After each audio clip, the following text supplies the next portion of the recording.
उसकी बेटी चार्ली की कहानी में परिवार के रिश्ते और समर्थन का महत्व गहराई से छिपा है। यह हमें सोचने पर मजबूर करता है कि क्या सच में परिवार मुश्किल वक्त में एक दूसरे के साथ खड़े होते हैं। पॉला और हार्डी की स्पेस मिशन की चुनौतियां हमें उन कठिनाइयों का सामना कराने के लिए तैयार करती है जो एस्ट्रोनॉट्स को सहन करना पड़ता है।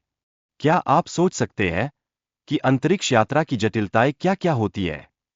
एयरपोर्ट पर चार्ली और मीरा का गायब होना एक रहस्य बन जाता है। यह स्थिति तनाव और अनिश्चितता को जन्म देती है, जैसे जैसे कहानी का तात्कालिकता का माहौल बढ़ता है। क्या कुछ बड़ा घटित होने वाला है? जब एयरपोर्ट पर सबको बताया जाता है कि उनका परिवार अब नहीं रहा, तो वहां का माहौल गमगीन हो जाता है। यह एक ऐसा भावनात्मक क्षण है जो सबको झकझोर देता है। क्या आज का दिन उनकी जिंदगी का सबसे बुरा दिन बन गया है? सेवन अपनी बेटी चार्ली को सच बताने की कोशिश करता है, लेकिन उसके भीतर संघर्ष चल रहा है। वह उसे झूठ बोलता है कि सब कुछ ठीक हो जाएगा। क्या वह सच में अपने पिता का विश्वास जीत पाएगा? पॉला और हार्डी स्पेसक्राफ्ट में एक नई थेरेपी पर काम कर रहे हैं, जो जिंदा सेल्स को वापस लाने की कोशिश कर रही है।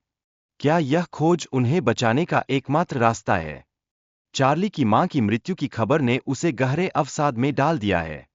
वह अपने चारों ओर लोगों से एक तरह की छूट सी महसूस कर रही है। क्या कोई उस दर्द को समझ सकता है? स्पेसक्राफ्ट में पॉला को एक अजीब आवाज सुनाई देती है, जो डेड जोन में आने के बावजूद गूंजती है। सभी लोग हैरान रह जाते हैं।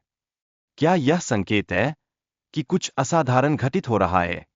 पॉला के हाथ पर एक अजीब सा निशान उभरता है। यह उसकी मानसिक स्थिति और उसके अनुभवों को और जटिल बनाता है। क्या यह निशान उसके लिए किसी खतरे का संकेत है?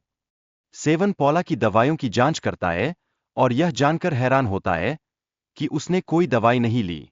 यह उसकी मानसिक स्थिति पर सवाल खड़े करता है। क्या यह सब कुछ एक बड़ी समस्या की ओर इशारा कर रहा है? चार्ली अपने पिता से दूर जाने की कोशिश करती है, लेकिन आसमान में चमकती एक चीज उसे वापस खींच ले जाती है। क्या यह किसी नई दिशा का संकेत है? सेवन मीरा से मिलता है और उसे लगता है कि सरकार उनसे कुछ छुपा रही है। यह सोचने पर मजबूर करता है कि क्या इस मामले में कुछ और गहराई है। सेवन अपनी बेटी चार्ली की तलाश में निकला है और उसे फेडरल पुलिस द्वारा रोका जाता है। क्या उसकी खोज अब खतरे में है? स्पेसक्राफ्ट में हार्डी और उसकी टीम एयर प्रेशर को मैनेज कर रहे होते हैं। पॉला जानबूझकर ये सब कर रही थी ताकि सिग्नल छुपा सके। क्या यह सब कुछ योजना का हिस्सा है? सेवन को एक टॉप सीक्रेट फाइल दिखाई जाती है, जिसमें एलियंस के पृथ्वी पर आने की सच्चाई का खुलासा होता है। क्या यह पॉला की गायब होने की वजह को भी बता सकता है? फेडरल ऑफिसर को यह यकीन हो जाता है कि पॉला के गायब होने के पीछे उसके डिपार्टमेंट के लोग जिम्मेदार हैं। क्या वह इस साजिश को उजागर कर पाएगा? पॉला हार्डी से एलियंस के आने की तारीख और स्थान को छुपाने की कोशिश करती है। हार्डी उसे रोकने के लिए धोखे से एक एयरलॉक में बंद कर देता है। क्या उसके फैसले का खामियाजा उसे भुगतना पड़ेगा? आर्मी और मिलिट्री एलियंस को रोकने के लिए एक योजना बनाते हैं। वे आसमान से आने वाले किसी भी ऑब्जेक्ट को नष्ट करने का निर्णय लेते हैं। क्या यह सही कदम हो सकता है?